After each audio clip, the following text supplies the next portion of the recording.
Good morning. It is 10 a.m. on March 21st, 2023. We'll call to order the meeting of the Story County Board of Supervisors.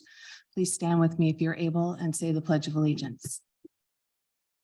I pledge allegiance to the flag of the United States of America and to the republic for which it stands, one nation, under God, indivisible, with liberty and justice for all. Thank you. Before we adopt today's agenda, we have a few changes. We're going to move additional item number 3, resolution 23-80 to consent agenda. And also just note that under additional item number 4, there's been a correction made to the document that was attached. And then also consent agenda item number 4, we're going to move to next week's agenda. Item number 4 under consent. That's the 2080 agreement. Gotcha. Okay. I move approval of the agenda with the changes as noted. Second. Moved and seconded. Merkin. Aye. Hens. Aye. So aye. Moving to public comment number 1. This comment period is for the public to address topics on today's agenda. Anyone wishing to make public comment, you can raise your hand on Zoom or step to the podium.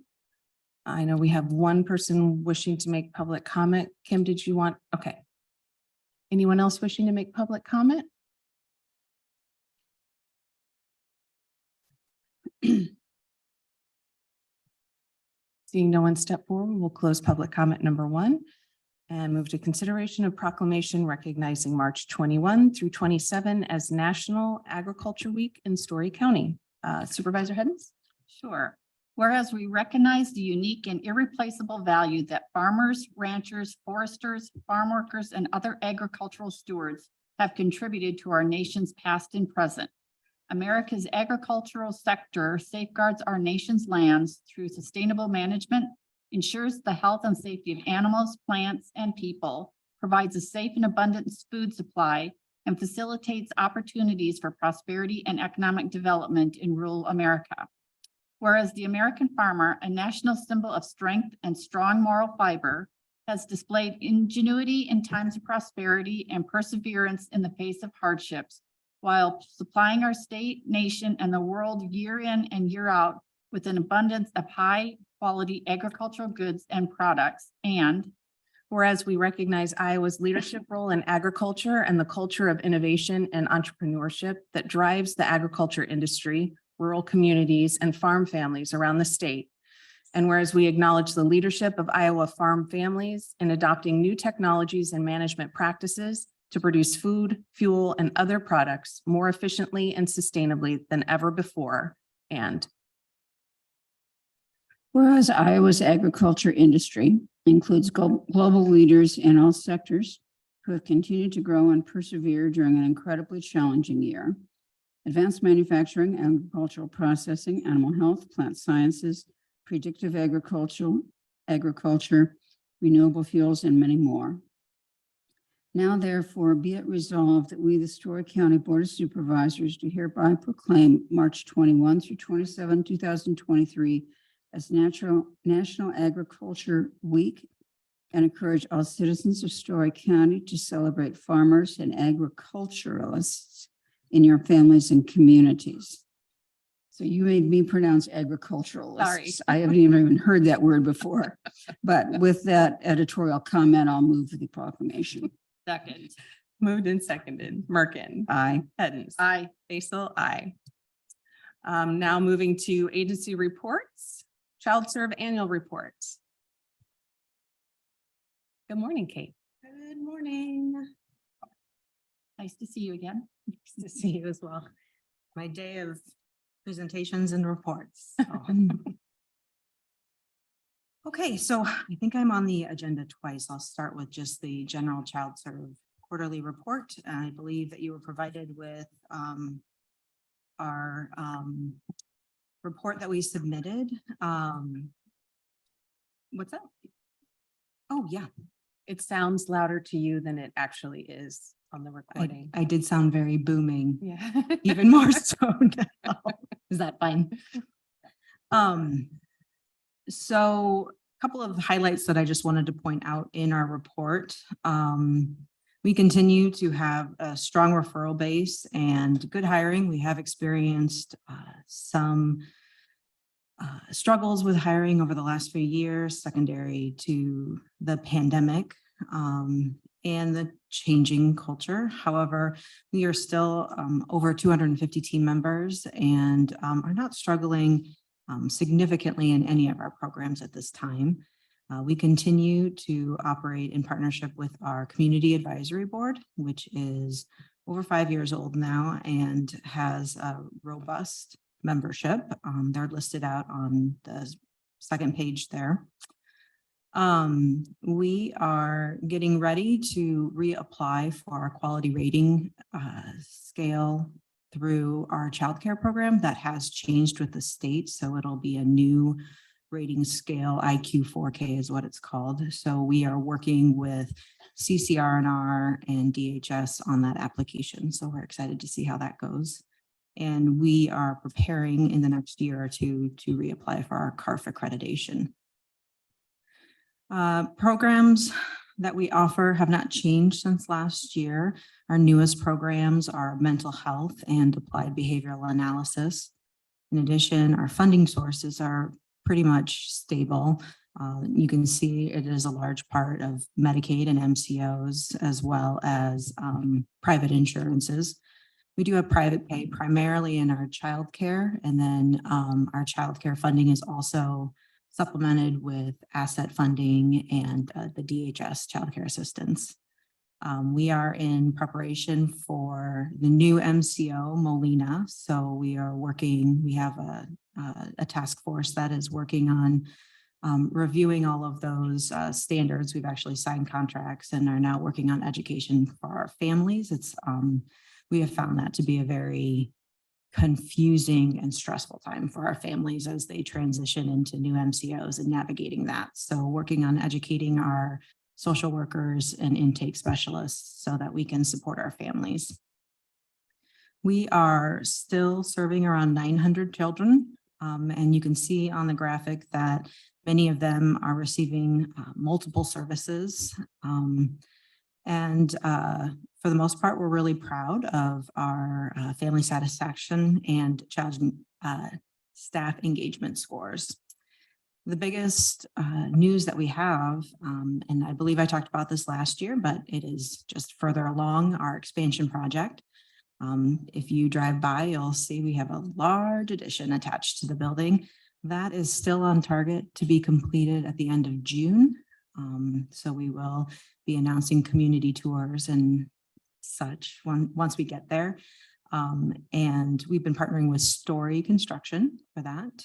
And things have stayed pretty much on track. So we're pretty excited about that. That expansion will allow us to grow our outpatient applied behavioral analysis, our autism day program, which is that specialized childcare for children on the autism spectrum, as well as additional space for mental health.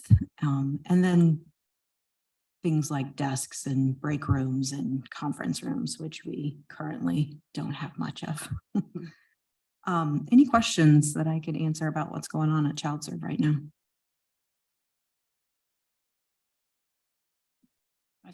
How close to in budget has your construction project stayed? Has it stayed pretty close to what you budgeted for? Is it? Pretty close. We are dipping into some of the contingency funding that we have, and also applying some capital funding to replace a roof over our original building and wrapping that into the construction project. So that does put it over budget, but we have funding for that, just so that we can have some continuity in the roof. The building is 23 years old, so it's time for some of those updates. Yeah. Well, wonderful. No other questions? Thank Great. you. Thank you very much. Thank you. And Want me to then move were on? you? He's got the ARPA. Yep. I'm the next one. So next presentation is just kind of an update on where we are with ARPA funding that we received from the Story County Board of Supervisors. That is going towards a remodel of our kitchen space. That we have had bids and design proposals from 2 contractors, and we just met with Story Construction small teams to get a third. They came out last week and we'll be hearing back from them. Update for you, at the time of application, we were also working with the city on additional funding to complete that project. We did not receive that, but we have set aside about $150,000 of stabilization funds that we have secured through the state. And that can be appropriately used for appliances and materials. So we'll just need to be careful and transparent on how we're billing and what we're applying grants towards, but that should be well within the project limit. So we don't see any barriers to completing that project.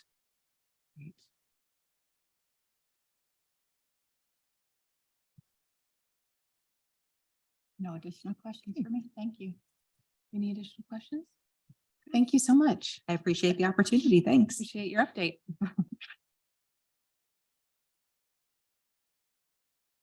Moving to Emergency Management Quarterly Report. Good morning, Melissa. Good morning.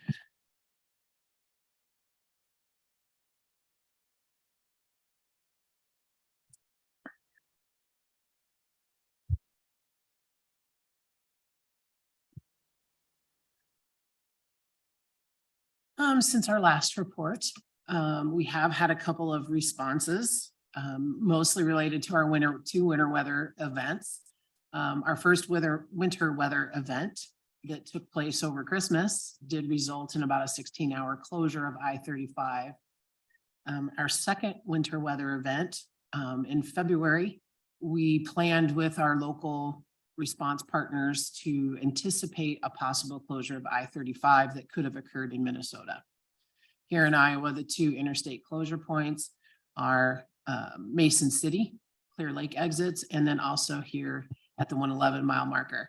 So through a lot of our partnerships at the county, local, and state levels, we were able to get ahead of those closures and be able to get our plans implemented and in place.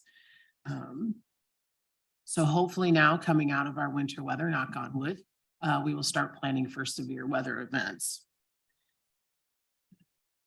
We are starting the process for the review and update of the county-wide multi-jurisdictional hazard mitigation plan. Our first meeting will be conducted over Zoom on March 29th from 6 to 8 p.m. We're having some difficulty getting the agenda posted on the county website. We're working with Civic Plus to try to get that resolved, but it is posted downstairs. And if the public, we encourage the public to come and participate. And if they would like that Zoom link, they can just simply reach out to our office and I can provide that link to them. The requirement to be considered a participant in the plan is for the jurisdictions to include all communities and school districts to attend at least 2 of the 3 planning meetings that we will be having over the next several months. If jurisdictions don't participate in that, then they don't qualify to be a participant in the plan and therefore are not eligible for hazard mitigation money that comes pre and post disaster from FEMA. All of the school security assessments in the county have been completed. This was an effort with Iowa Homeland Security and the Department of Education and also the Iowa State DPS's school safety initiative. I can report all the schools were reviewed. We have had 3 schools apply for grant funding to improve their security with their schools. I fully anticipate to see more schools applying for grant funds. Every school can qualify for up to $50,000 of reimbursable expenses for each building. It's not just per school district. Not all schools chose to want to share their assessments with us. But the ones that have, we're going to be in the process of reviewing those to try to see if there's any places that we may be able to assist with some gaps. Our intern from Iowa State, Samantha Sharper, has been working on developing a countywide reunification plan in the event of disaster. We are starting to get ready to start meetings. And we met with some stakeholders, specifically with CICS, Carla Webb, and with Captain Lenny and Lieutenant Ellis from the Sheriff's Office to discuss their roles, as well as we're looking to work with Iowa 211 to help be an informational resource.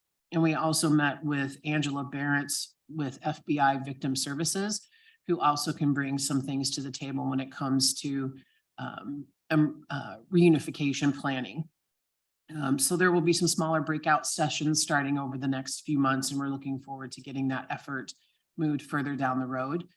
This will probably take several more months to get the meetings held and get this plan developed. We're really looking forward to getting this done. We've been conducting EOC staff training to prepare for our exercise with the city of Ames on April 27th. We're hosting our last training tomorrow to get folks back in the mindset of working in the EOC. We've had 21 staff participate in training so far, and I believe we have another 6 or 7 tomorrow. So we're looking forward to getting folks back into that. I was asked to participate in a webinar educating childcare providers across the state of Iowa about what emergency management is and how emergency management can assist as childcare providers build their emergency plans. I've developed a pretty strong working relationship with CCR&R over the years, as kind of end up being the go-to emergency management person. So I do always enjoy helping them with talking about emergency management. Looking forward, Severe Weather Awareness Week is next week, March 27th through the 31st. The statewide tornado drill will be on Wednesday, March 29th at 10 a.m. We'll be using a lot of our social media to share messages. Both the Story County Sheriff's Office and City of Ames PSAPs are going to participate in the drill, and we'll be testing the outdoor warning sirens somewhere between 10 and 11 o'clock on the day of the drill. That's kind of just real short and sweet. Any questions? I have a couple questions. Yes. What is muck and gut? Muck and gut is the process of during recovery of assisting homeowners that either physically cannot complete the, tearing out drywall, helping carry furniture or items that have been flooded out of their homes post disaster during that recovery process. Wonderful. Thanks. Mhm. And then also, so I know you sent out an invite for the multi-jurisdictional meeting. Mhm. Have you gotten a lot of responses? Is there anyone that we could help reach out to and make sure they're participating so they don't miss out on that opportunity? I plan to do a follow-up on Monday with the communities and schools that I've not heard back from. I've actually sent the specific calendar invite out yesterday and quickly got a pretty robust response that at least each jurisdiction, my hope is by the meeting Wednesday is each jurisdiction will have at least one person come. The first meeting is the kickoff where our contractor is going to talk about what the expectations are, what the timeline is going forward. It's going to be more informational. So my goal is to have at least one person from every jurisdiction in the schools to be there so they can be participants in that plan, because that's where a lot of that initial information sharing is going to happen. Mhm. So we're getting there. My plan is to do a follow-up on Monday for who I haven't heard from. And then the emergency warning sirens, you get a report from each community as to whether their sirens went off or not. I do send up a follow-up email after the drill ends, requesting information from each community on how many sirens activated, if they had any problems with sirens not activating. And then we do submit this as an exercise to Iowa Homeland Security each year. We do have to encourage the communities that they have to follow up with their siren provider if the siren does not activate. So it's mostly information for our tracking and understand if there's any communities that have an issue. And then we just encourage them, like I said, to follow up with their siren provider. So I will try to remember to check in with you, but if you hear that any communities don't have them go off, could you let us know? yes, I Okay. certainly will. Awesome. Thank you. I don't have any other questions. Thank you, Melissa. Thanks.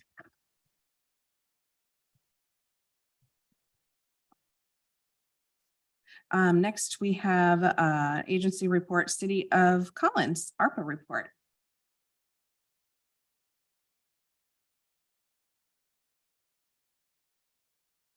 Thank you. Good morning.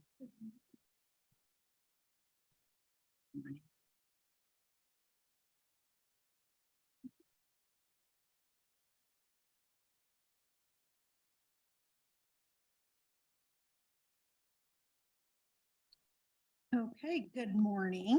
Good morning. You might want to just pull the microphone Pull it close. a little bit closer. Okay. Mhm. This is my first time doing this. You're doing great. Our library director made sure to tell me that you guys are all really nice, which I already know. So she said, don't be too nervous. She has to do it every year. So I am here to give an update on our ARPA funding that we were awarded from the Board of Supervisors, which was in the total amount of $671,900, which is amazing. And I think so much more than we could have imagined receiving. So we wanted to thank you guys for that.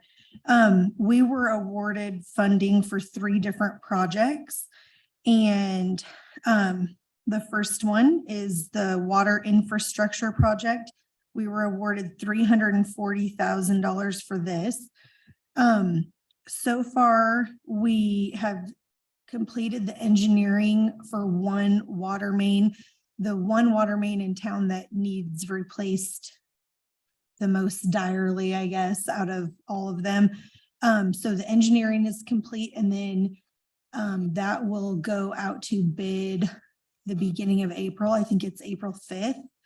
And then the construction of that new water main will happen in conjunction with some street repairs that we're doing along that street. So hopefully that will be completed by this summer. So that's where we're at with the water infrastructure project. We're focusing on that first water main. And then once that's kind of underway, then we'll move on to the next one. The next project is our wastewater system revitalization project, and we were awarded $277,500 for that. That project is well underway. We hired AccuJet to start that work in the fall, and they were inspecting city sewer mains and looking for any problems, fixing problems if they found any, and then also lining a lot of the sewer mains. They haven't made it all the way through town, but they've got a good start on that. And then once the weather is consistently nice, they're going to start back up this spring, and they will continue with the city sewer mains. And then also they're going to do the residential inspections, which that everybody in town is really looking forward to that. I mean, hopefully they don't get any bad news, but we've actually, like over this winter, we had a couple different homes who had major sewer problems. And they were wondering, you know, can that company come out and inspect our sewer lines, which they aren't able to come till the spring. So those couple residences had to hire out themselves, you know, but everybody's looking forward to this to see if they have any problems in their own individual residential lines that they need to get fixed. So that project will get underway again here soon. And then the third project is our economic relief program. We were awarded $54,400 for this project, and these are our free meal that we do, which we had received a grant back in 2020 from the state. And that's when we started doing these free community meals. And it was such a big blessing to our residents that we applied with Story County to get this grant to start those meals up again. So in the fall, between September and December, we served 7 free community meals. And then now we're in the process of 6 more meals. We have one tonight. We had 2 in February, 2 in March, 2 in April. So every business that we've hired to provide the meals is a Story County business. So not only is the funding helping our residents, but it's also helping quite a few Story County businesses, which is they've all been really, really thankful for. So I guess that's it. Do any of you have any questions about any of our projects? I just had one about the meals. Excuse me. Do you have people who are homebound who couldn't get to the meals but needed them, and were you able to deliver then? Yes, we do. We have people that we deliver to every time, and then if anybody else needs it, just like on a one-time basis, they'll let me know. Like today, I had one gal email me this morning, and she's not able to get there tonight to get the meals. So I will just take her meals to her. And then we have our mayor and his wife and daughter also help deliver. So there are 3 or 4 elderly people and or disabled that we deliver to every time. And then the people that need it just for the one time also. Okay. That's great. I know when you did the application originally for this, I kind of thought about it a while, and it was like, it was for everybody. There was a means test, and I understood why, because it's community building kind of effort. And I think it's really a great thing that you're doing. It's been really awesome. And the people in Collins and rural Collins have greatly appreciated it. So. No, that's great. I just have a question on your water infrastructure project. So you're putting out to bid in April, and yet you're still hoping to start it yet this summer? I'm just trying to figure out that timeline. It just seems awfully tight there. Well, what I'm going off on for me saying that is when we did a street project 2 summers ago, it went out to bid in April. I think it was also in Manats got it. And they didn't actually do the project until September because they paired it together with another project that they were doing near Collins. So it could be sooner. That's the only thing I have to base this Gotcha. on. My knowledge in my, almost 4 years as clerk. So maybe it will happen much sooner. I don't know, but MSA engineering, we hired them to do all the bidding and, help me with putting it Yeah. out to bid And I wasn't concerned necessarily about it being sooner. It just seemed like the timeline was awfully quick to do it. okay, like it might not happen that Right. soon. Yeah, right. Okay. Right. Yeah, That- and maybe it won't. I don't know. So, okay, I just one clarification on that. Yep. Good, thank you. And back to your food program, 450 to 500 meals each time. That is no small thing. That is a Yep. huge impact on your community and on the businesses that you're working with to get that done. I think it's a fantastic idea. I think all of us were just really impressed by the idea and really feel good about all of these projects. So thank you for the Okay. update. Yes, thank you. The meal program, I have to give credit to our mayor because he's the one who thought of it in 2020. And I will say that the earliest we have had somebody show up, so we serve the meals from 5 to 7, but people come early and the meal last time we had somebody actually come at 4:17 to get their meal. So Wow. we're trying to encourage them, try to wait till closer to 5, but it's just been such a blessing to everybody. And, usually we'll have the 500 meals gone by 6 o'clock at the latest. People are just in there right away. So So is it all pick up and take home, or Yes. do people ever stay and as a community and eat? 'Cause I don't know where you serve. they can, but we serve it to go style. So we serve it in the to go containers. And so most people just take it home. Mhm. So, Great. okay, Thank you so much. Next, we have consideration of minutes from March 14, 2023. I move approval of the minutes as presented. Second, Moved and seconded. Hens. Aye. Merkin. aye. Basil. Aye. Consent agenda. I move approval of consent agenda with item 4 deleted, removed. And adding, I think we already And- did that with the Yeah. initial. Okay. agenda. Move approval of the consent agenda as amended. Second. moved and seconded. Merkin. Aye. Hens. Aye. Basil. Aye. Moving to public hearing items, consideration of resolution 23-78, approval of FY 24 max property tax dollars. Good Morning. morning. So this is the first step in finalizing the county budget. We pushed it back a little bit until the final valuations were in. So what this resolution does is set the maximum property tax levies, because the code now requires that we do 2 public hearings if we're going to exceed 2%. It's a very complicated reasoning for it all, and it's a very complicated system, because we're comparing this year's dollars to last year's levies in order to do this maximum public hearing. So it's not a very accurate and true statement. However, it's required and we're doing it. So the resolution will just set the maximum property taxes at for general 24.4 and for rural 3.7. I see a typo in that, sorry. Can you say that again?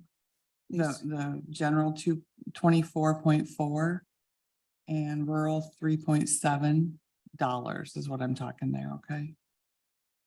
It does increase, it does overall increase 1.9%. The valuations actually for the countywide were up 1.15. And for rural, we're up 2.18. So that was the final valuation numbers that we came in with.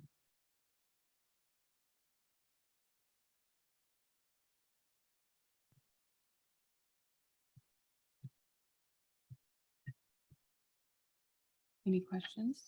No. I move approval of Nope, it's a resolution. public hearing. Public hearing. Public hearing. Sorry. Okay, sorry. Okay, if we have no questions, we will open public hearing. Anyone wishing to make public comment, you can raise your hand on Zoom or step to the podium.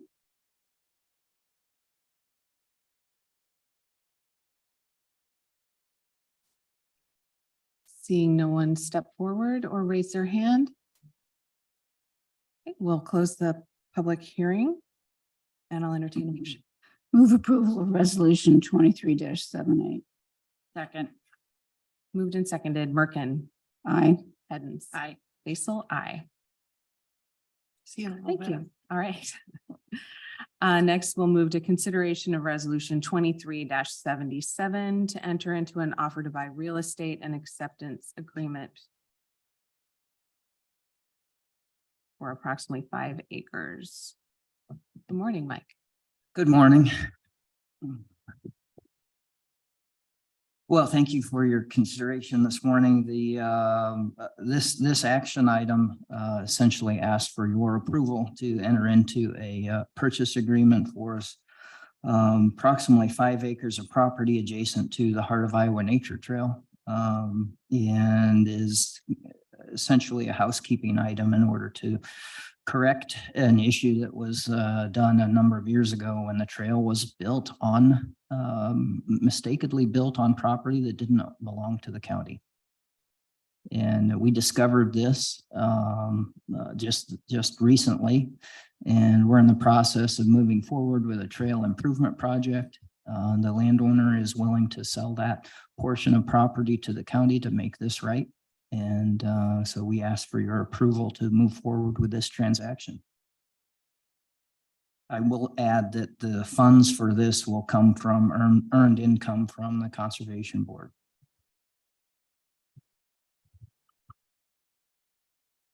Any questions? Okay.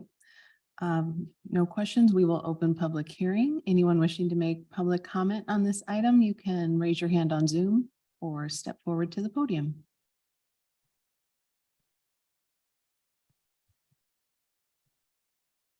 Seeing no one step forward, we will close the public hearing and I would entertain a motion on this item.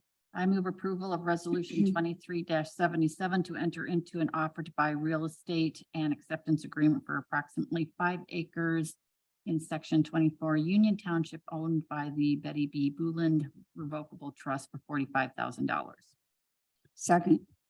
Moved and seconded. Hens. Aye. Merkin. Aye. Basil. Aye. Thank you. Moving to additional items, we have consideration of sending notice of public hearing to be held on April 11, 2023 for FY 24 budget. Hello again. Hi. We missed you. It's like I never even left. I know. So since the maximum property tax was approved, we can move forward with publication of public hearing for the budget. It will happen on April 11th at the board meeting. The publication you do have in your file, what it will look like, and I will send it to the paper with your blessing.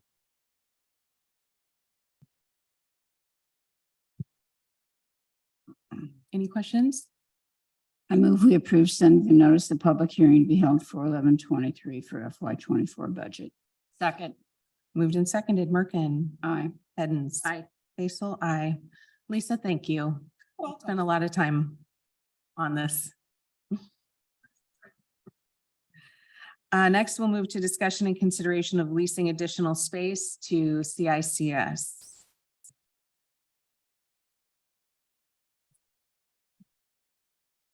Good morning, still morning, yeah. Yes, good morning, board. Morning. So we're here, yes, because Carla reached out to me about possibly leasing some more space at the Human Services Center because they're looking to hire 2 additional staff, but they would like to secure working space for them before they started that process. So as you can see in my memo, I kind of broke out what that additional cost would look like, because they're also looking to move away from having somebody in the reception area. And that process is kind of in the works. They are still occupying there, but there is a cubicle space in the back that they would move to. And if this was approved, we would work that into the new lease. Because after speaking with Ethan, he felt that if approved, we would move forward with reworking the lease immediately instead of waiting until later this summer when the current lease would expire. It's approximately an addition of 173 square feet. That includes the cost listed, includes the price for 2 additional phone lines and phones. I spoke with Barb and IT to get those charges to make sure that what we were currently charging was adequate for the phone usage that they were currently seeing. Okay, specific questions? Any questions? I think the only question I have is for Carla. So Carla, are you looking to still have someone at the front so somebody comes in for your services? I just didn't quite understand what Joey was just saying. You bet. So no, we'd be looking to move that staff member to the back. Erin and I have talked about this and she feels that the staff, that the general assistant staff that are up front can handle the walk-in traffic. The majority of traffic is for general assistants and veterans affairs. And that limits what this staff member for CICS can really do. They can say hello, but they really can't take it much further than that. And then all of the equipment that the CICS staff member uses is clear in the back of the office. So she's constantly getting up and going back to the copier, checking inboxes, putting stuff in the inboxes and that. So just integrate her better into that CICS area, make her work easier. Okay, thanks. That's my only bet. question. That was my only question, so thanks. Okay, no other questions. I would entertain a motion. I would move approval of the leasing of additional space to CICS. Second. Moved and seconded. Hens. Aye. Merkin. Aye. Basil. Aye. Thank you. Thank you. Thank you very much. Next, we will move to consideration of cover letter for request to qualify as broadband intervention zone. Okay, we'll just say, did we get the newer letter onto the Mhm. agenda? No, we didn't. Okay. There is a correction on the first page. It talks about the townships that are going to be included in our request for what they call an intent to qualify for broadband planning. And the way it's going to read now is it includes the townships of Howard, Milford, Richland, and Warren, and the northern half of the townships of Grant and Nevada. All those townships were listed, they just weren't listed correctly in the right place. So what this is to apply to the Office of Chief Information Officer to get involved in the broadband planning. And when the infrastructure money, the BEAD money comes down the pipe later, if we are right now included in a broadband intervention zone, we will be kind of have a leg up and be eligible for the BEAD funding. So we're working on this for Story County. I probably will also have a letter of support for a Boone County application on the agenda next week, because that will be another area in Story County that has underserved or unserved, which is Lafayette and Franklin townships, along with two or three townships over the Boone County line. And Boone County is leading on that application. So I think we'll just do a letter of support for that one instead of a cover letter. But since this is solely a Story County application, we're doing the cover letter. And I want to thank all the people on our broadband work group and our service providers who have helped pull this together, because it's it's fast deadline things and a lot of people are involved. So I think we have a good shot at this. I'm very positive. That's it. Any questions? I just want to say thank you for all the work that you have been doing on this, and to the working group. So much work has gone into pulling this together, and I'm always floored by your energy, Linda. I just want to share that with the whole room. You throw yourself into everything you do, and it is really impressive. Yeah, that's why I'm on crutches. I throw myself into everything I do. Yep. Thank you. True story. Sure. No, we really are ahead of the game, because we've had our broadband working group for a couple of years now. We have worked with our service providers who provide fiber out in the rural areas, and they're a great group of people. So it was really easy because we had the group going and we knew who to call. And I also want to thank the township trustees who have stepped up, and I've got, I think, letters from almost all of them right now. So Great. they keep coming in. And Lisa, I want to thank you for working with Herta to get the letter support there. Sure. They wrote a great letter. So we're going to have a lot of show of community support for getting Story County, getting broadband throughout the county.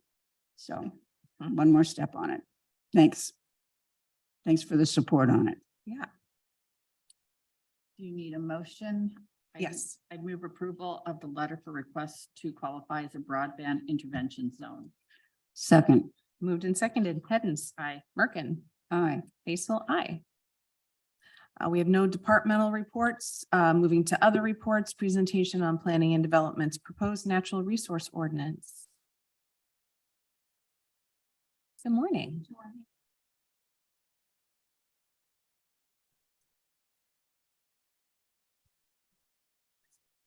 We do have a PowerPoint that Bryce is going to pull up here in a moment. So at the board's request, we wanted to provide an informational presentation today. This is going to be a rehash of what we presented to our Planning and Zoning Commission on March 1st. During that public hearing, they deferred the ordinance back to staff for additional clarifications. They gave us specific directions on what to work on. So we'll talk about that a little bit. Those edits are still in a rough draft form, so we're not presenting the edits that we're working on, because again, they're still in a rough draft form, but we can give you an update and the public an update on what the commission has asked us to do, essentially.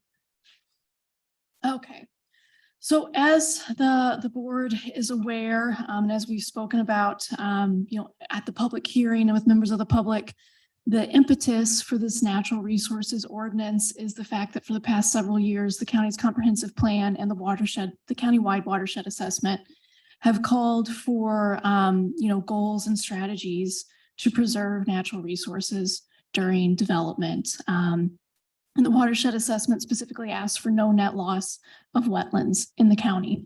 So that is where this is coming from. Our zoning ordinance, as the department that takes development applications, reviews permits, reviews subdivisions, we found that our zoning ordinance was not doing a very clear job of protecting those natural resources. It was kind of being done on a case-by-case basis when different development applications came in, where we were putting conditions on permits or subdivision plats. So this update to the ordinance and to our natural areas mapping that's adopted as part of our future land use map, our hope is that it would provide clear standards to developers and the public about what is expected when development applications come in. Andrea, are these new standards? So they would be new standards, based on things we've done in the past. And best practices that we found in our research and working on the ordinance. Okay. Yeah.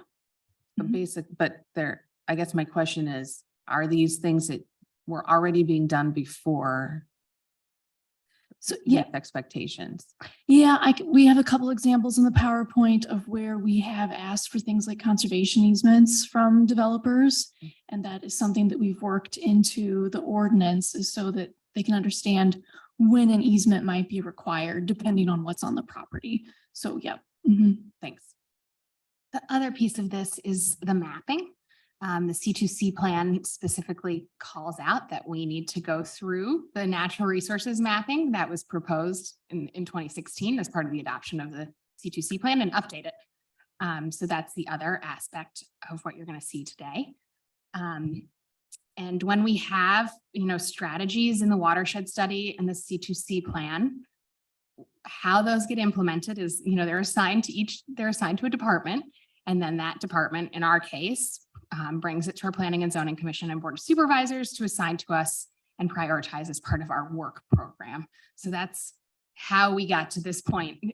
We took the strategies and proposed to put them on our work program, and Commission and Board said, bring us something to review. So. So just for clarification on what we mean when we say development. So we're talking about two different types. So one is more intensive than the other. So that'd be rezonings, conditional use permits, commercial site plans, and subdivisions with 2 or more buildable lots. And I'll talk a little bit more about the subdivision factor at the end of the presentation. But we're also referring to permits that individuals might take out for dwellings or accessory structures on their own property.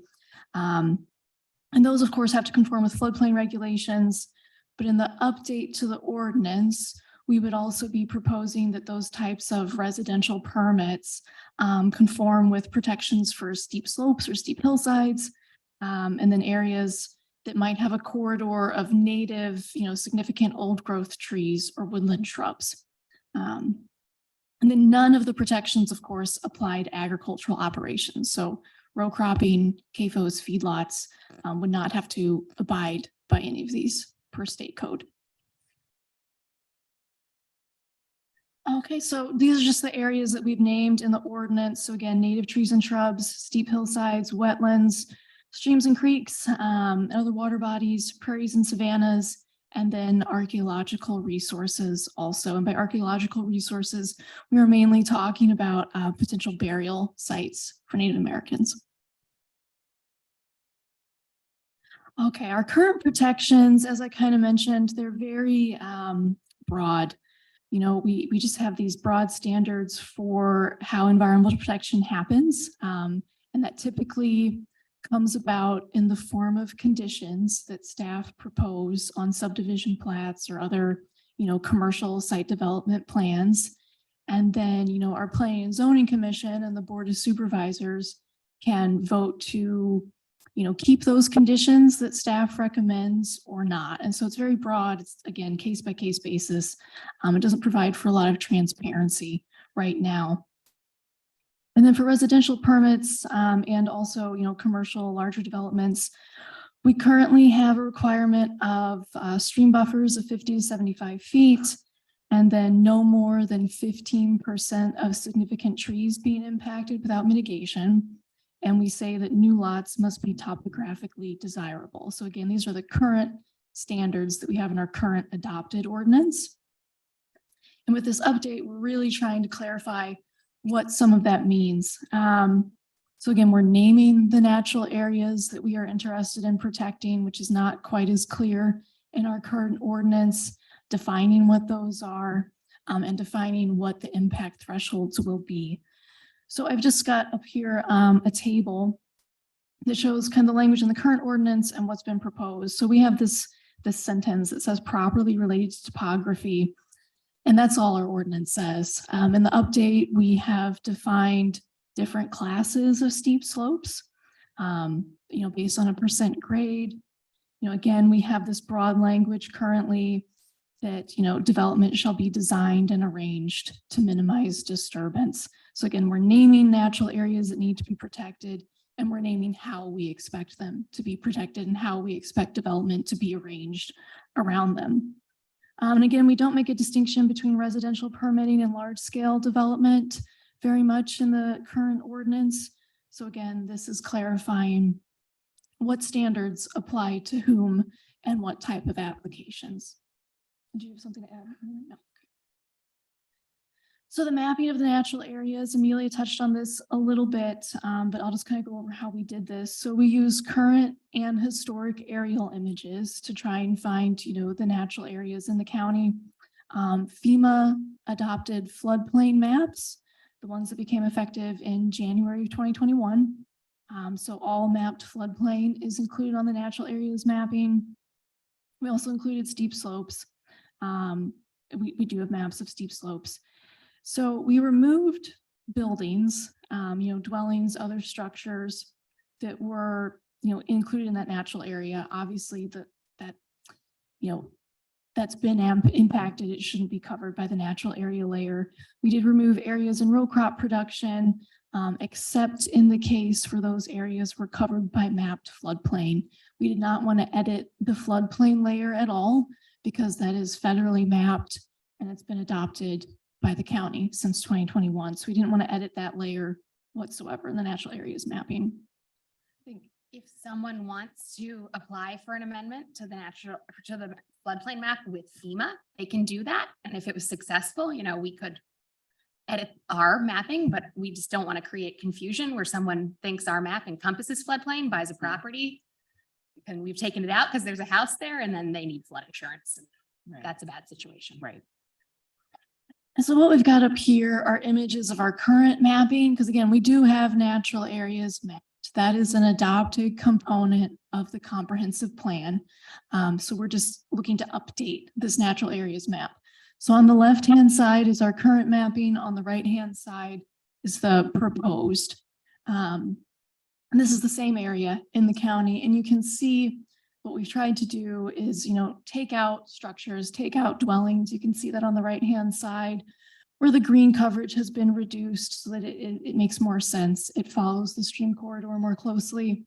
There's also a conservation area there that for whatever reason was not entirely covered in the current maps. And we've looked to better provide that coverage where it makes sense on the updated maps. So you can see the difference in how we tried to refine it and have the maps be better.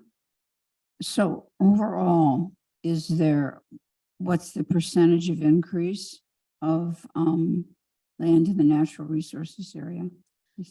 So with this update, we've also remapped the areas in the Ames Urban Fringe. So the C2C plan did not have natural resources mapping for the 2-mile radius around Ames before, and now it does. So there's an increase because now we've got one comprehensive map for the county in the event we don't have a fringe plan. So it's an increase. But there are a lot of areas that are county parks or are part of the Skunk River Greenbelt that are included. That makes up a large amount of the area. Yeah.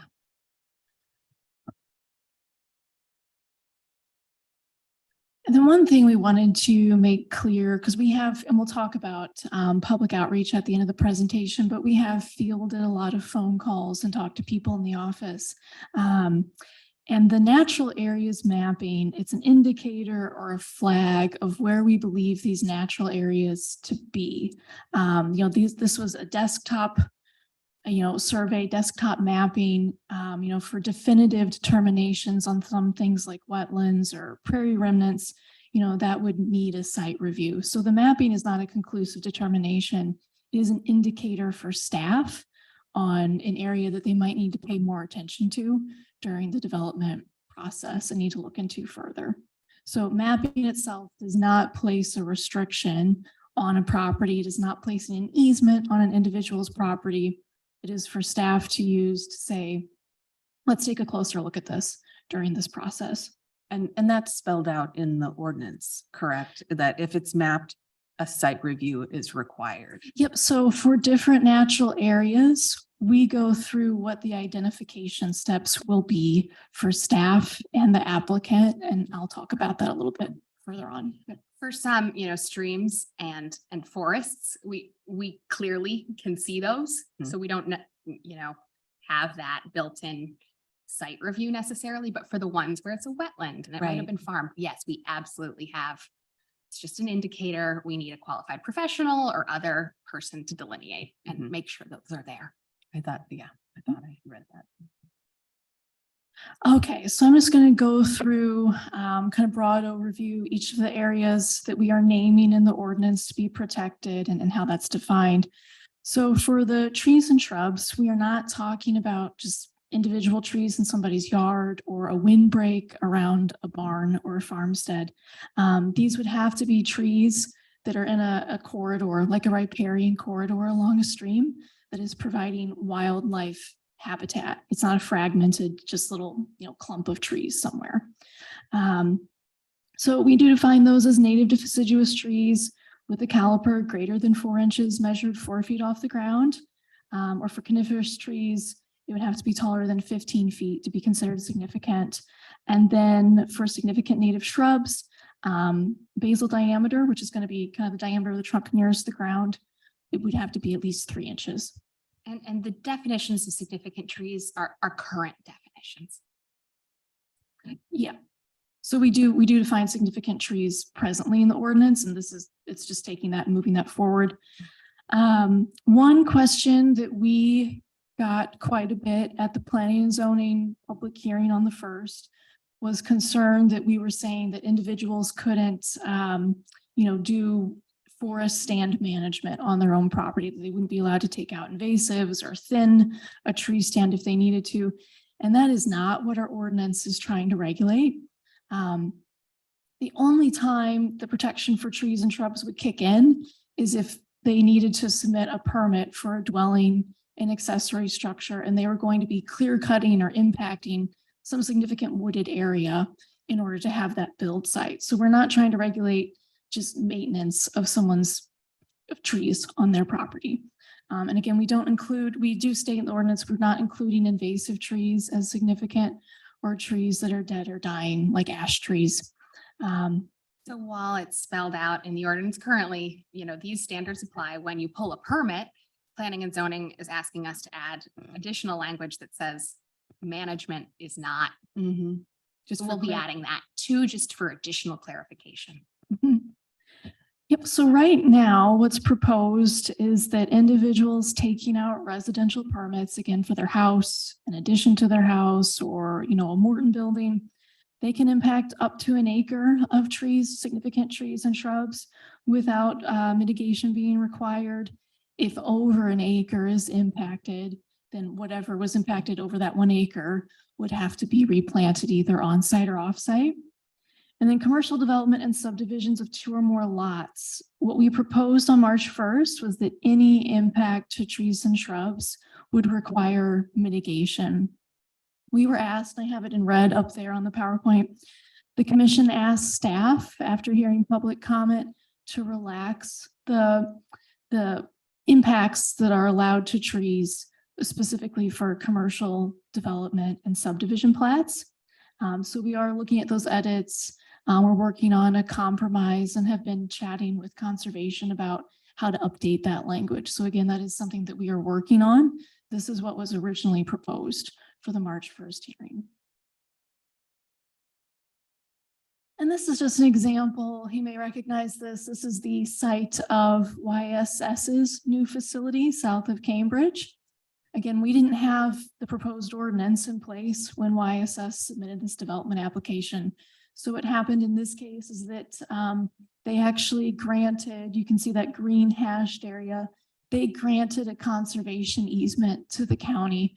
And that easement document goes over what allowed uses are in that area for the, for the facility.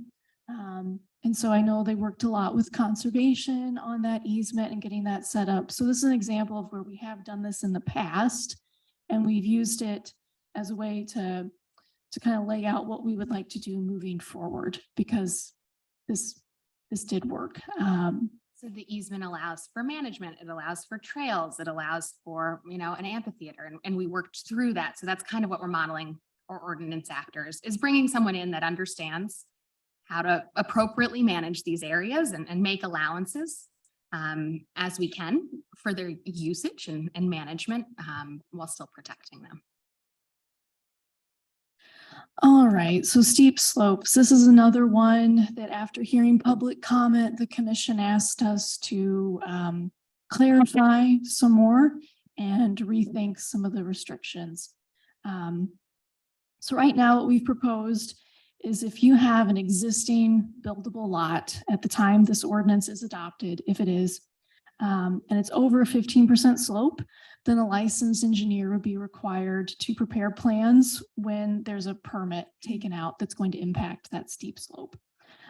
For lots or parcels created after the adoption of the ordinance, we are proposing licensed engineers prepare plans for slopes between 15% and 25%. And then slopes above a 25% grade have pretty strict restrictions just for access to a property, if it's necessary to go through the slope for access, or for public utilities, but not for as part of the building envelope. And then also for lots created after the adoption of the ordinance, there is proposed to be a 2-foot buffer for every 1 foot of vertical rise measured from the top or the shoulder of the slope, if that slope is greater than 25% grade. And the question we got at the commission meeting was how we came up with these slope percentages. And it is pretty agreed upon, across planning and zoning and building, that if it's greater than a 15% slope, it will be subject to more erosion, potential, sliding, slumping, collapse, if impervious surfaces are placed on it, or if it's disturbed and not revegetated. So that is where we got these numbers from. However, after that March 1st hearing, the Planning and Zoning Commission, they did want us to clarify at what point these protections would kick in. There seemed to be some confusion that, if there's a slope, a 15% or greater slope on a lot, that you can't build on that lot at all, which is not what we're saying. So we're trying to clarify the language on that. And there was also a lot of concern about how this might affect walkout basements if they wanted to kind of build into the slope to have a walkout basement. So we're rethinking that and trying to clarify the language on it. Okay, streams, rivers, and creeks. So protection for this type of natural area would be in the form of buffers around streams and creeks. Those buffer widths depend on the characteristics of the water course, as well as whether or not it's included in the special flood hazard area or the SFHA. And then if this is a requirement we've actually had in the zoning ordinance since the 1970s, if there is a stream or a creek in an area being subdivided, it's required that an easement be granted over, over that buffer area or around that creek to allow for maintenance of the stream bank, stabilization projects, that kind of thing. And so that would be staying. The only different thing about the easement requirement would be that it would have to cover this new buffer width area that we're proposing and updating in the ordinance. And with that easement, that doesn't mean the landowner loses that property. It Right. just means that they have to not build on it and provide access. Yeah, it allows county conservation to do stabilization projects if needed on that stream bank. So it allows them to enter the property, enter into that easement area. Yeah. And there are certain uses that are allowed or not allowed, Mhm, accessory structures, that kind of thing. mhm. Since the 70s, we haven't had an instance of conservation needing to ever enter or the county need to enter and fix an issue, but it does happen. I know there are properties in Ames right now where their public works department is trying to fix massive erosion of backyards and these easements aren't in place. My neighborhood. Yep. So that's why this is a little different than the other natural resources is we do, this is an actual threat to folks' property and we may have to address it at some point. How does that play into some of our areas that would be like a drainage district area? And when that's being cleaned out and how that's already being addressed? Is this in concert with what's usually done there, or is this be kind of against each other? The drainage district would be a little bit different. Because I think when we see those clean outs of those ditches, they're not a typical stream. They're more channelized, right? Right. And so we're really trying to capture potential movement of streams in this ordinance. County engineering projects would be allowed in that easement area. Public utilities would be, so it won't conflict with any needed maintenance of those. Thank you. And I'll just go over, and on one of these, I'll try to explain as best I can, the buffers that we're proposing. So in the special flood hazard area, the FEMA mapped floodplain, there is a portion of it that is called the floodway, which is different than just the general floodplain. So rivers and streams that have identified floodway on our floodplain maps would have a 75-foot undisturbed buffer on each side of the floodway boundary. And that floodway boundary is what has to stay, completely unobstructed in order for water to flow during that 100-year base flood event. But for, rivers and streams that are mapped and they have no floodway because FEMA hasn't done a detailed study or the DNR hasn't done a detailed study, so they won't have that floodway delineated. We're proposing to use what is called the belt width method, which you see on the screen here. And this is kind of a simplified drawing of it, but essentially it's drawing a straight line from the outside of one meander to the outside of another meander on the stream or the creek. And then your buffer area would be 50 feet off that straight line. So it would include, quite a bit of area that is not actually in the channel of the stream or the creek. But this would again allow for movement for natural meandering over time of that stream or that creek without, eroding impervious surfaces or eroding ground underneath the structure that's been placed close to the channel. And the reason we're using the floodplain maps instead of just, size of stream to kind of create these categories is those floodplain maps are developed based on the drainage area of a stream. So if it doesn't have a 100-year floodplain mapped over it, it's going to be draining a pretty small area. So we're more comfortable with a smaller buffer. If it doesn't have a floodway delineated, that's because it's a smaller stream and likely because the downstream or upstream land uses aren't very populated. So there's less impact from, more urban or suburban development on that stream, whereas the ones with the floodway are going to be our larger streams in more populous areas. So anything that would fall into this belt category is most likely the belt width is probably not very large. Like, is there an upper limit to where it's like, well, that's too big. We're not going to apply this requirement on that stream. Do you understand what I mean? We didn't specifically look at that. I would doubt though that the belt width would be any larger than the actual floodplain mapping. That wouldn't happen. Okay. Would there be any mechanism for a landowner to come in and say, Oh, yeah. that's too Yes, much. we already have a waiver process built Okay. in to the code for that. And that would come, if it's a subdivision, the Board of Supervisors could grant that waiver as part of the subdivision if it created a hardship or other issue. Yeah. Mhm. Okay. And then lastly, for other mapped water courses, they're not in the special flood hazard area. And the way this is worded on the PowerPoint is confusing, so I apologize about that. Surface water bodies that, like ponds that are in mapped floodplain, would have a buffer 50 feet in width. If it is a pond that is not in mapped floodplain, it would not be required to have any sort of buffer. Okay, so just a slide summarizing the impacts on, again, individual landowners and residential permits. So buffers from waterways would be required. This is not a retroactive ordinance. It does not impact existing structures.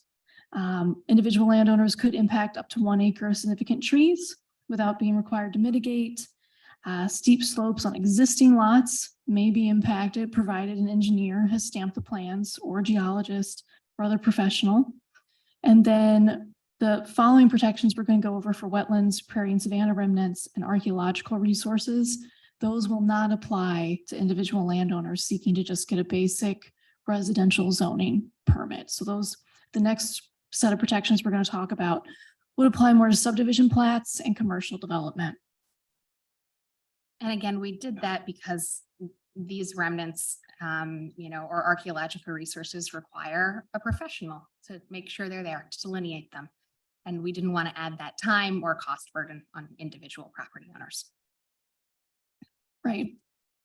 So prairie and savanna remnants. So for those unfamiliar, these are areas of prairie grass or savanna ecosystems that have never been plowed for agriculture or developed during settlement of the state.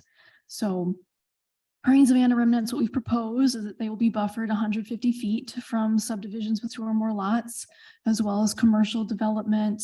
Allowed impact to these remnant areas would just be restricted to property access. So again, if you had to impact it in order to get onto the property, that would be allowed, as well as the installation of public utilities.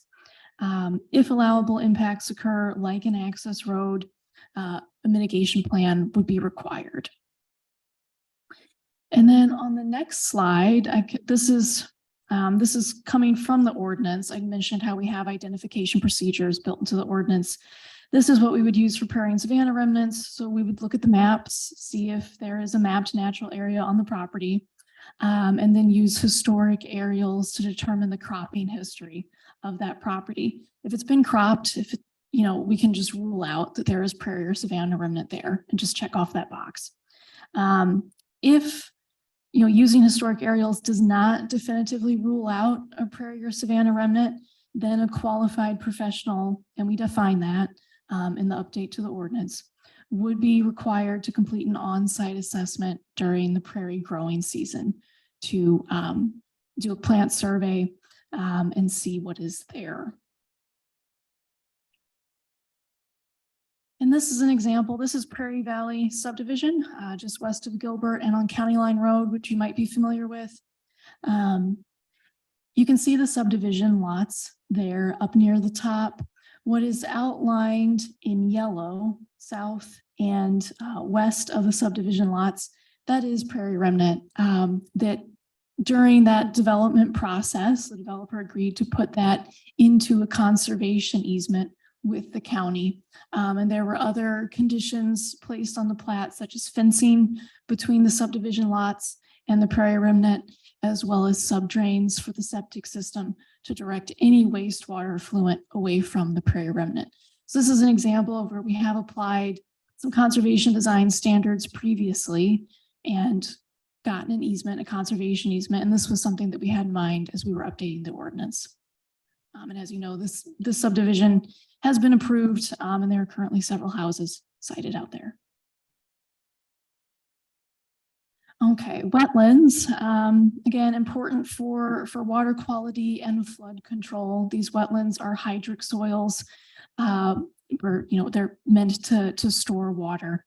And so again, protections for wetlands will not apply to ag operations, as I mentioned previously, or to individuals seeking residential permits.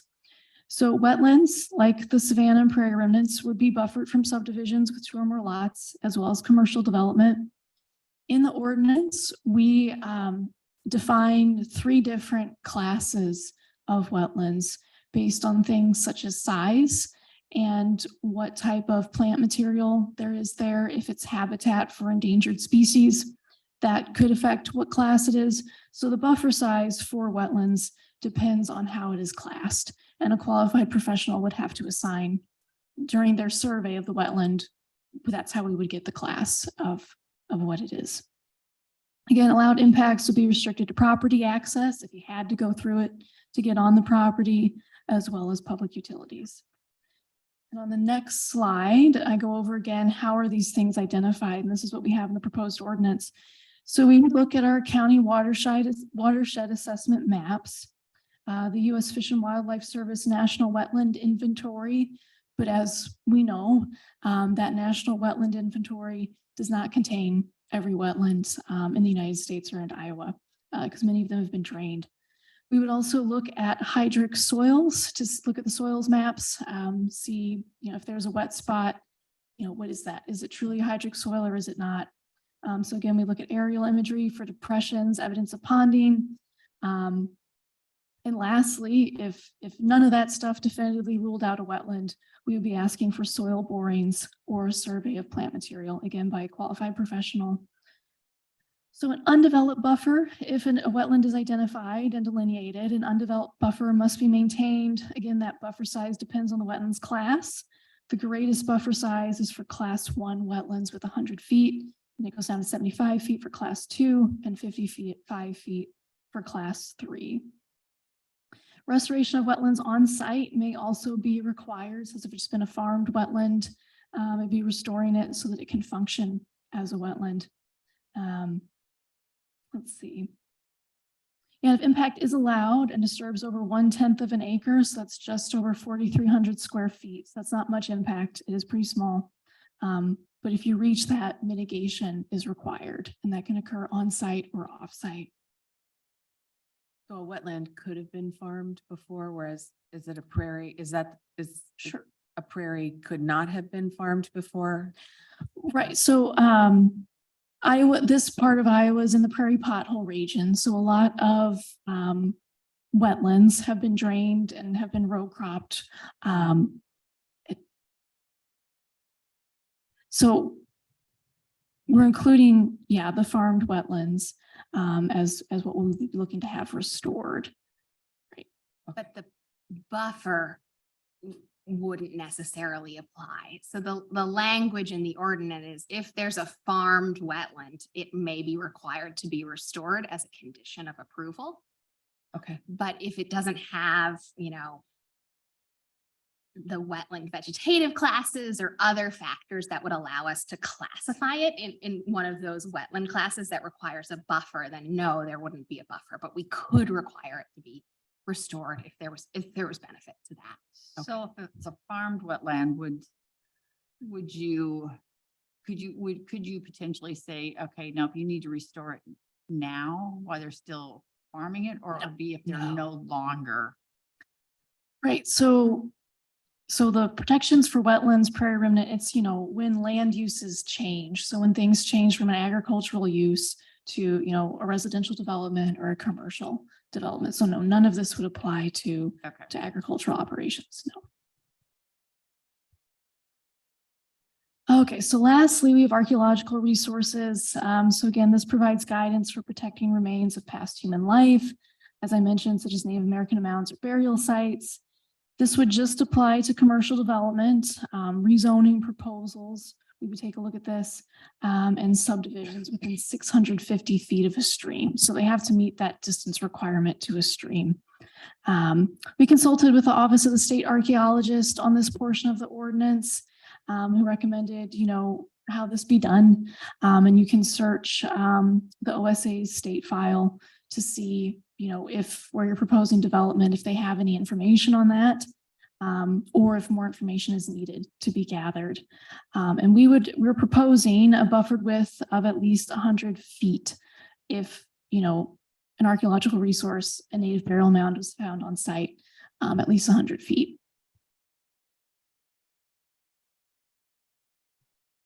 And then mitigation plans, we talk about these in the ordinance. Mitigation plans would be required to be submitted and approved by both the County Conservation Board and the Board of Supervisors. Although that is language we're also amending. Okay. Yeah. So essentially this asks for when subdivision plats come in, commercial development applications come in, that if they're going to impact some natural areas, they have those delineated on their site plans. And they meet our minimum mitigation ratios that are outlined in the ordinance. So example, if they are mitigating impacts to a wetland offsite, that's a mitigation ratio of 2 to 1. So just be outlining where that's being done, how it's being done, and we could check that that ratio is met. It would also include what permanent protection is being provided for that restored area or that mitigated area. Is that a conservation easement? Is it being placed in an outlot that isn't going to be developed? So it would cover that as well and have a long-term management plan.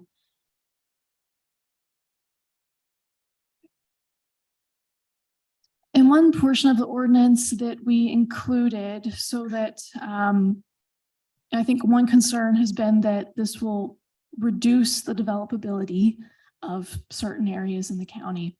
And so what we're proposing is that, developers can request a reduction in the minimum allowed lot size for a subdivision plat if there is an area of natural resources like significant trees, like a wetland, like a prairie remnant that they need to avoid because they can't impact it, then they can request that they be allowed to have a smaller lot size for the houses to go onto.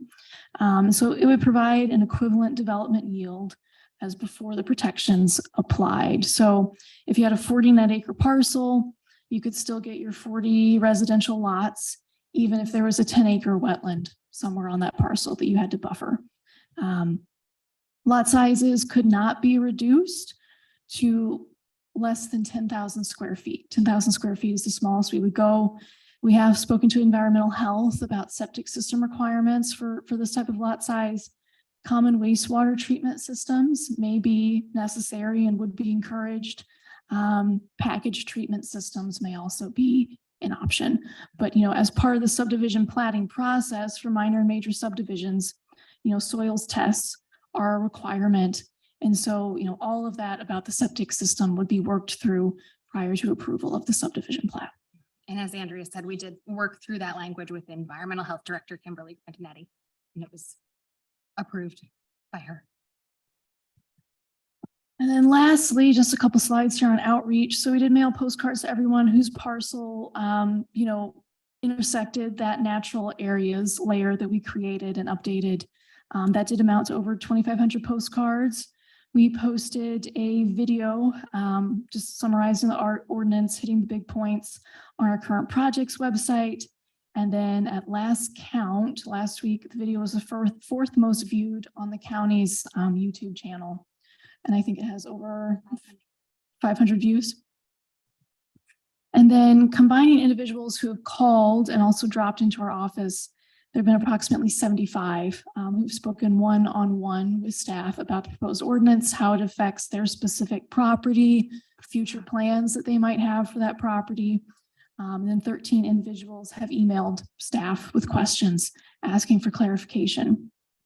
Of those people, 6 clearly stated that they were opposed to at least part of the ordinance, and 8 stated that they were supportive of the ordinance. The others were either neutral or did not relay, their opinion on it, how they felt about it, but they didn't.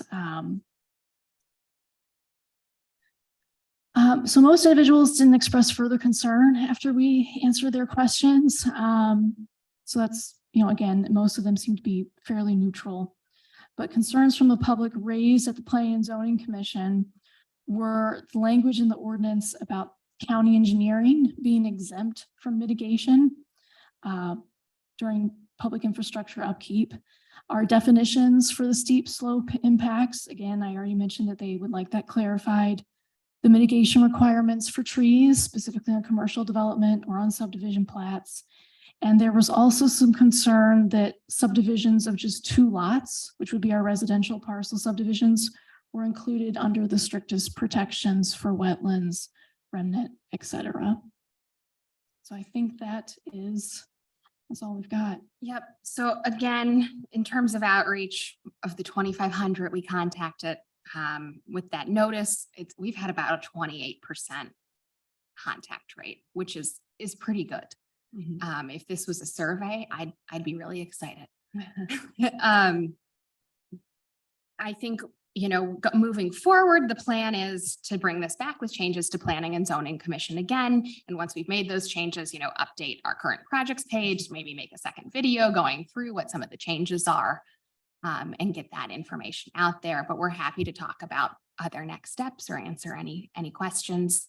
At next Planning and Zoning Commission meeting will be the first Wednesday in April, which I believe is the 5th, April 5th. at 4 p.m. And so we'll go through the changes at that point. And again, there will be a public comment period, and the commission can redirect any questions to staff and can either send it on to you with a recommendation or send it back for additional edits at that point. Any questions? I don't at this particular time. Amelia just answered my question on the timeline. Okay. Yeah. I know I've taken several phone calls from people who are very concerned about their trees and what they're allowed to do on their own property. And I've directed them all to you. I hope they've followed through and contacted you. I believe. So are you working on the changing the rural subdivision from 2 to 3 or more? The commission did ask us to do that. Yes. Okay. Yes. Okay. Because that was also something I've heard a lot of. And that was because, we've got a set of less restrictive requirements that apply when you just have your property in its current configuration and you're pulling a permit with us. When you want to do something more intense that requires additional rezonings or steps, we thought we'd have greater requirements because you're going beyond what's actually allowed. But we understand that folks do want to do these, residential parcel subdivisions. And so that was something that the commission asked us to look at. Instead of 2 or more lots, look at 3 or more lots and what the impacts would be. So we're kind of we're making those changes, and we'll have some pros and cons for the commission to consider. Awesome. Thank you. Yeah. Thank you. This was very, very, very thorough. Appreciate it. Great. Thanks. Oh, and just to plug, I'm sorry. Anyone who watched this or has questions should feel free to stop down anytime to planning and development or give us a call. Happy to set up a meeting, talk through things. Thank you. Thank you.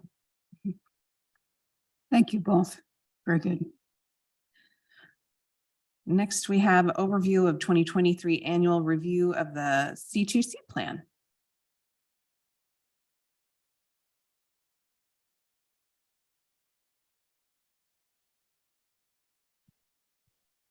Good morning. Good morning.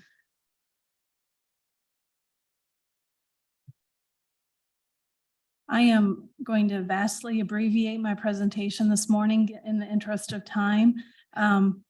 Again, today was initially scheduled to be formal action by the Board of Supervisors on the annual review of the Cornerstone to Capstone C2C, which is Story County's comprehensive plan.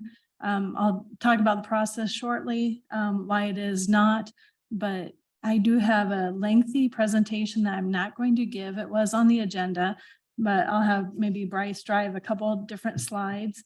You could go to slide 13. I'm catching him off guard here. He didn't know I was getting punt at the last minute.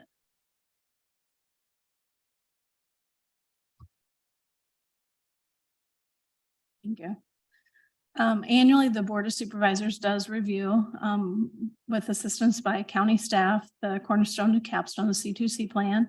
I say annually, and keep in mind with COVID, this is the 2020 annual review, 3 years later. The C2C plan is a living document, and that is why annual reviews are scheduled, why they're necessary, in fact.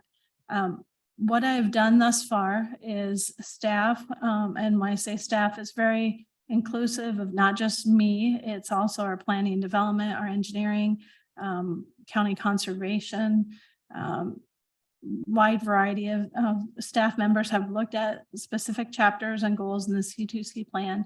They've proposed some changes. I did take those to the Planning and Zoning Commission in March. The commission did recommend approval of the changes to the board. Last week, I went to Story County Conservation Board. There are a number of additional areas and questions. So at this point, I am not recommending any action by the board, which is why it's under other reports. I do want to just go over the process so you understand what the next steps will be, though. If you want to go to the slide, the second to last slide.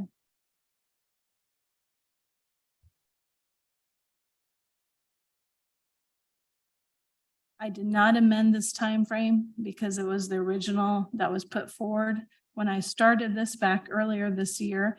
But just know that I will be back in front of you with actual formal action in April. I will go to the Planning and Zoning Commission in April, so they have a chance to see the revised language, follow up accordingly with the Conservation Board in April, and then come to the Board of Supervisors. Concurrently, however, Planning and Development is starting actually a more formal review of the Cornerstone to Capstone Comprehensive Plan. So there may be some overlap. So I just wanted to make sure that everyone is aware. If I'm speaking, it's about the annual review at this point, but we're also kicking off a larger effort to look at what may or may not be needed for some more substantial changes and modifications in the C2C plan. With that, that's all I'm going to talk about today. If there are any questions or specific areas that you'd like me to touch on, I'd be glad to.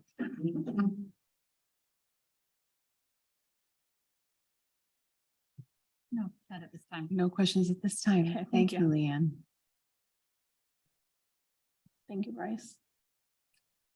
Next, we'll move to discussion and direction on draft grant agreement between Story County and Shelter Housing Corp. Doing business as the Bridge Home for Finding Hope and Home Project. This is a long time coming back to the Board of Supervisors. This is one of the subrecipients, the Bridge Home, of funding through ARPA that was discussed and approved by the Board of Supervisors earlier this year. 2022. I'm not yet into 2023. In 2022, there were state changes that counties cannot put monies towards MHDD services. That did then affect some of the contracts or awards that were initially approved, preliminarily approved by the Board of Supervisors. So I appreciate the assistance the county attorney's office has given the board and staff in getting to this point, as well as the patience on the part of the subrecipient as we work through some issues. Generally, this is the standardized agreement that you've seen for all the other recipients with a couple exceptions. There are no page numbers. If you go 3 pages into section 7, there's a new section 8 called additional provisions. These are specific for the subrecipient to note the concern related to MHDD funding. So if this is ultimately directed by staff to send forward to the applicant, this will be an area where they would initial as well. And then on Exhibit D, we have added the budget, which we've done with a couple of different subrecipients. But we've also included the process for reimbursement. And this is language that is out of the subrecipient guide. And hindsight being 2020, had we had the subrecipient guide done first, all the agreements would have this. And I may consider going back and bringing forth amendments to all the agreements to incorporate this. Because it does clearly define how the process is laid out and expectations. It is noted draft because today is no action, simply direction from the board as to how to proceed. And the budget numbers would need to be closely examined before we send for any signature, if that is the direction. Are there any questions of me?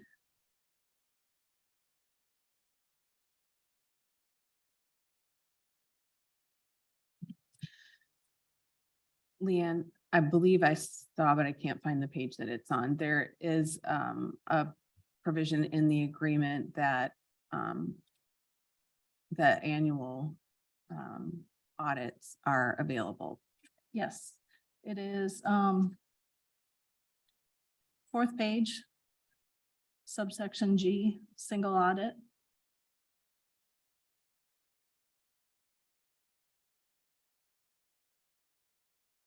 And that's actually part of the overall expectation of all the subrecipients, in addition to the annual reviews and the annual site visits, is the audit requirement. And that we have access. And then we have access to the records, yes. Leanne, I just have a question on your performance measures.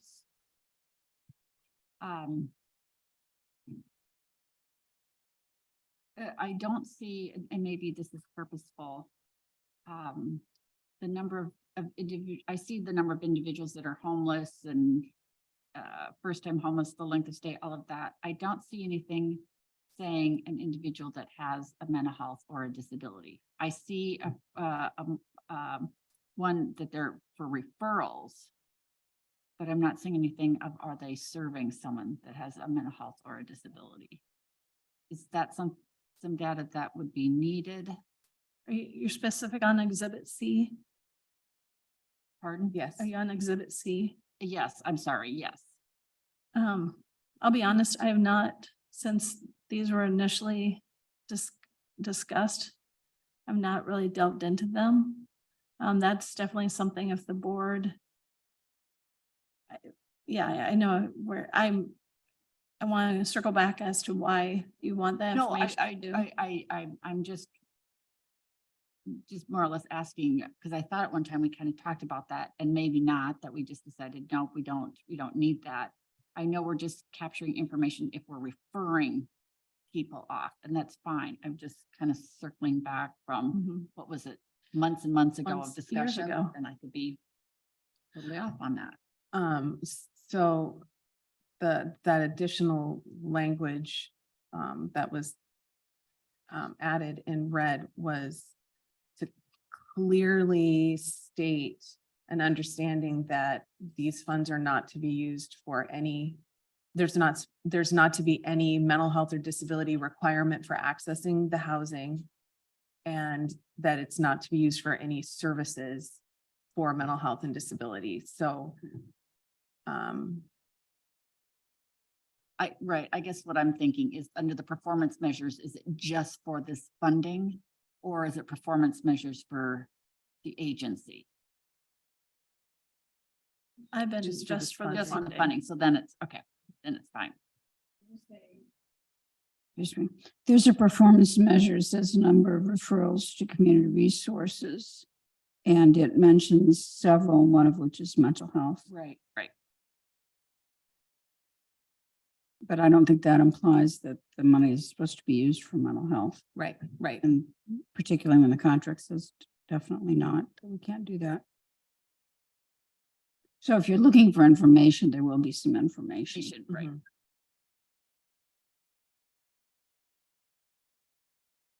So right now you're needing direction from us if we are okay with this contract and we feel comfortable for you to move forward and send it off to the subrecipient for signature, and then you'll return to us with the actual contract, correct?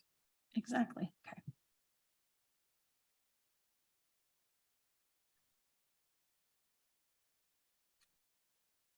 Any other questions? I don't for- have any other questions. I'm comfortable with it. Okay, all right. Consider yourself directed. I've got direction. Thank you. Thank you. And thank you to the county attorney's office. This was a lot of back and forth, and thank you to the subrecipient for your patience. It's been a long time coming.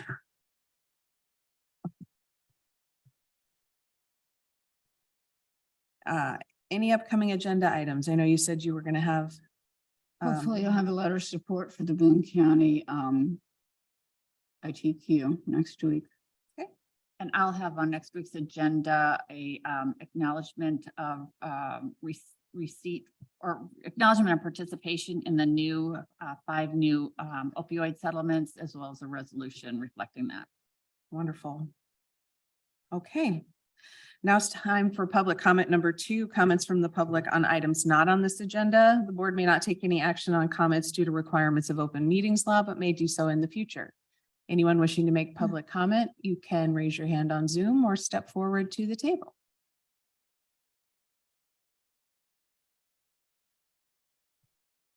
And seeing no one step forward or raise their hand, we'll close public comment number 2. Do we want to just move over liaison assignments? Let's just go And down. Mhm. We don't need to do that. Okay, and we will move to closed session pursuant to Iowa Code Section 21. I will need a motion. Yeah. To move to closed session pursuant to Iowa Code Section 21.5. So moved. Second. Moved and seconded, Merkin. Aye. Hens. Aye. Basil, aye. All right, do I have a motion to move out of closed session? I So think- move. Do we need? I don't think. You can need just that. say where. Okay, It's I'm sorry. reconvened, yeah. You don't need a motion. Okay. All right, we are reconvening out of closed session. I move to direct staff to amend our land development regulations in accordance with the discussion in closed session and notify affected parties of the intent. Second. Moved and seconded, Merkin. Aye. Hens. Aye. Basil, aye. I move we adjourn. Second. Moved and seconded, Hens. Aye. Merkin. Aye. Basil, aye. We're adjourned. Thank you.